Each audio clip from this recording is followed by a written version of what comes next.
देख रहे होंगे लवली आनंद जदयू ज्वाइनिंग की हैं और क्या कुछ कहते हैं जरा हम सुनते हैं। हम कहां से लोकसभा चुनाव लड़ने वाली हैं? आज का गाली बर्दाश्त नहीं। कहां से लोकसभा चुनाव लड़ने वाली पार्टी को होगा मंजूर। तय करेगी। साथ ही देख रहे होंगे अभी उनके पुत्र हैं, जरा आनंद मोहन के बेटे हैं अंशुमन आनंद, उनसे कुछ सवाल रहेगा। क्या कुछ लग रहा है एनडीए को लेकर? 40 सीट पे है एनडीए। अभी हूँ जदयू कार्यालय में और आज लवली आनंद ने ज्वाइन किया है जदयू।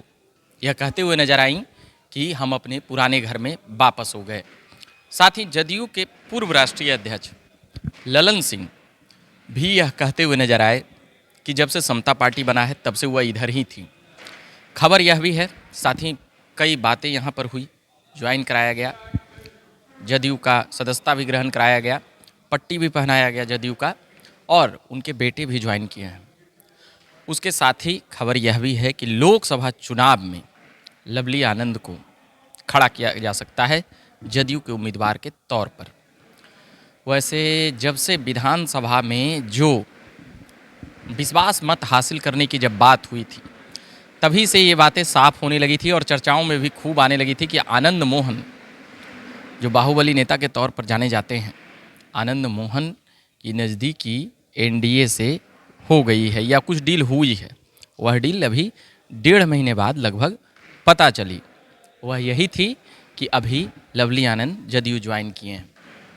चेतन आनंद पहले ही विश्वास मत के वक्त ही पाला बदलकर एनडीए के विधायकों के साथ बैठ गए थे, मगर यह साफ नहीं हो पा रहा था कि जदयू की तरफ हैं कि बीजेपी की तरफ हैं। वह आज साफ हो गया। एक जो प्रश्नवाचक चिन्ह था वह भी आज साफ हुआ।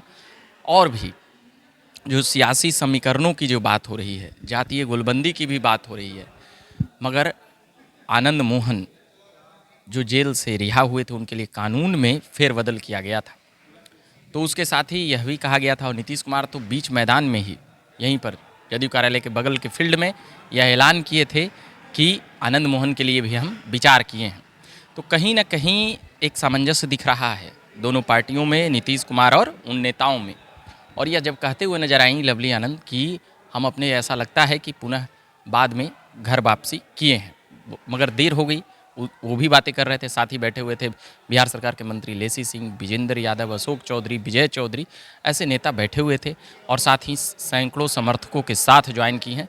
तो ये कुछ बातें थी जो आज जदयू कार्यालय में यहीं पर अभी हुआ है ज्वाइनिंग। तो और भी लगातार हम खबरें ला रहे हैं, सुना रहे हैं बिहार से जुड़ी हुई। फिलहाल ये जो 2024 लोकसभा है, और भी आते आते जो भी खबरें आ रही है वह हम लगातार लाने का, बतलाने का प्रयास कर रहे हैं। फिलहाल बने रहिए झक्कास भारत पर। मेरा नाम रविकांत हुआ। धन्यवाद।